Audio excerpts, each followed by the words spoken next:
Hey, what's up everybody?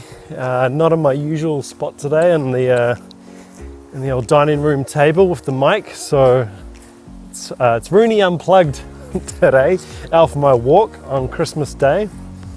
Already had 2 naps and it's just after lunchtime on Christmas Day here in hot sunny New Zealand, where we're in the middle of summer here, or actually just starting summer really.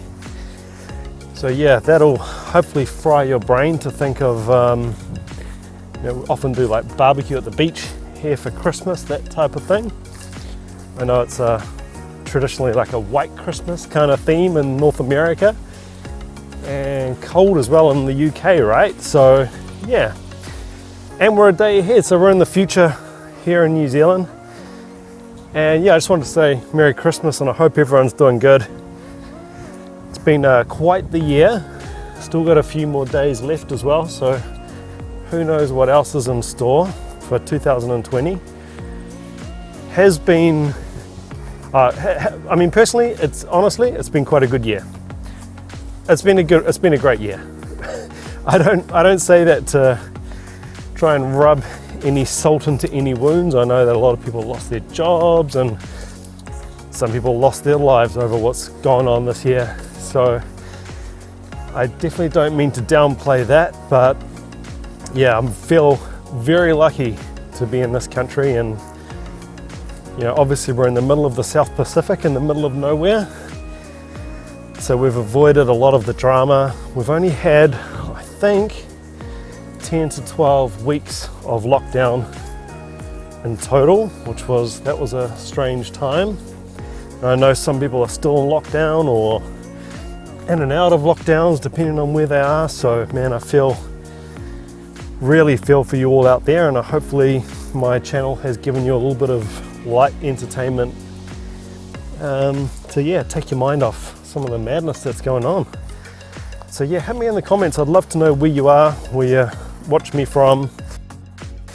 And it sounds a bit creepy, eh? Where are you watching me from? Not through the window, I hope. It is very weird to think how this channel and how my life and my career has changed this year. It's very, very bizarre. This year feels like about 5 years in one to me. There's been so much happen.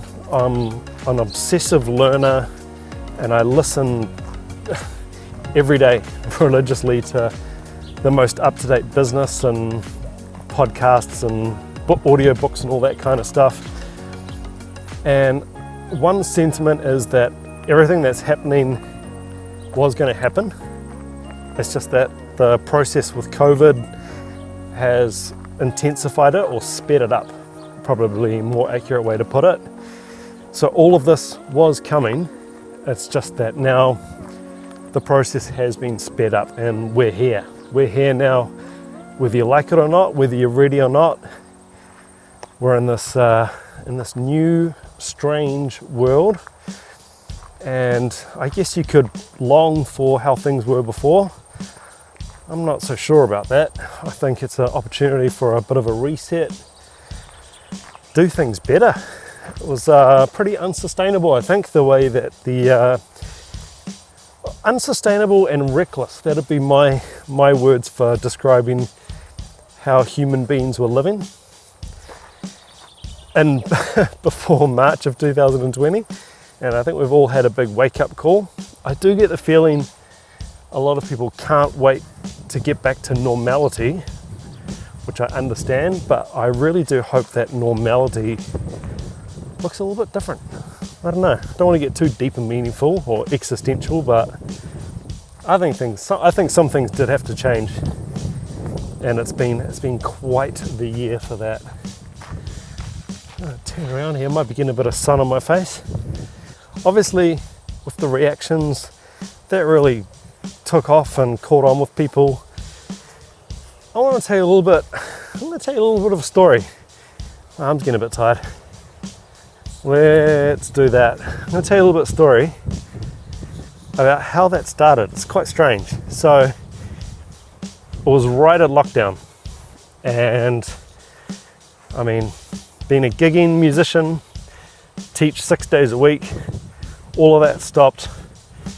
And, you know, like everyone else, I thought, well, what's going on? Am I going to work again? Is this, you know, it's just, there's so much uncertainty. And I had a conversation with Stephen Taylor from Stephen's Drum Shed. Stephen's Drum Shed. I'll say that again. I don't know if any of you guys follow him on YouTube. He's an awesome online drum teacher in the States. And he came on my podcast. It was episode 60, I believe. I've got some weird thing where I can remember podcast episode numbers, probably because I did the edit and upload, I guess. But yeah, it's a great episode.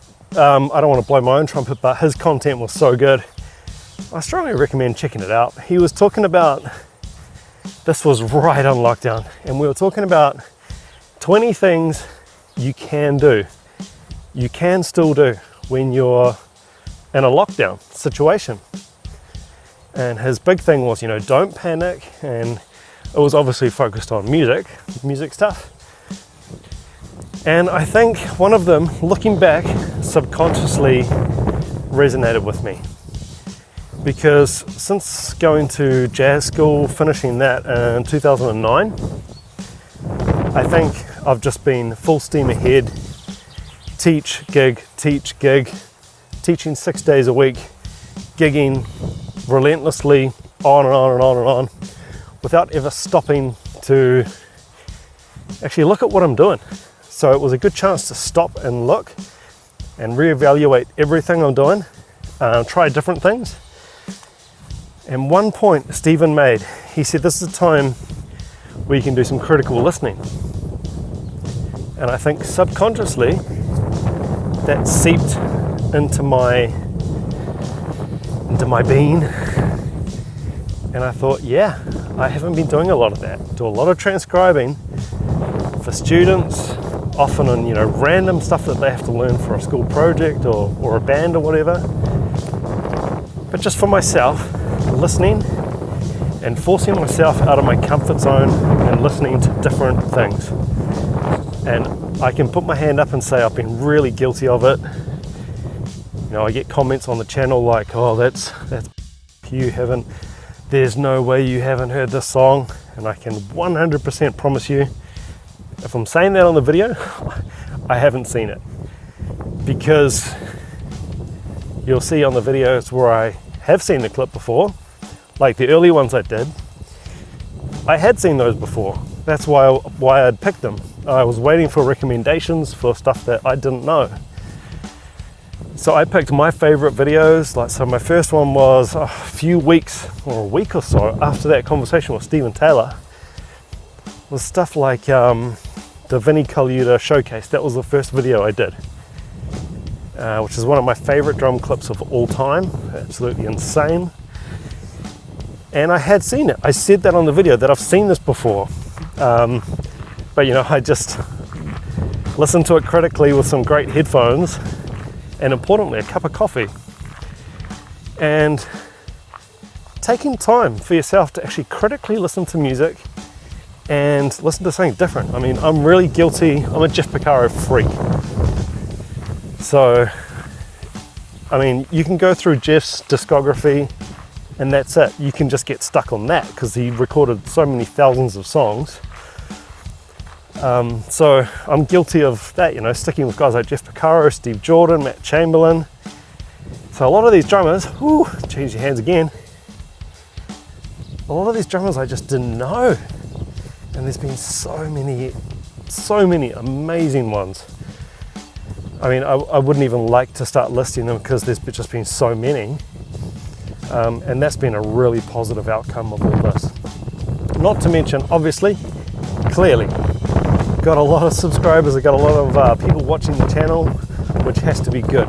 And a lot of private feedback, as well as a little bit on the page from people saying, dude, you've helped me through a lockdown in my country. Or I didn't know about this band and you've introduced me to them and I just went out and bought the album. That makes me very happy. So I'm super pumped for that. And yeah, it's just been such a strange year. But personally, with all, of course, all the bad stuff taken for granted, it's actually been a really good year. I cannot complain. So that's my out of breath ramblings. I honestly wish you all a Merry Christmas. I wish you all a very Merry Christmas wherever you are, and I will see you on the next video. All right, take it easy.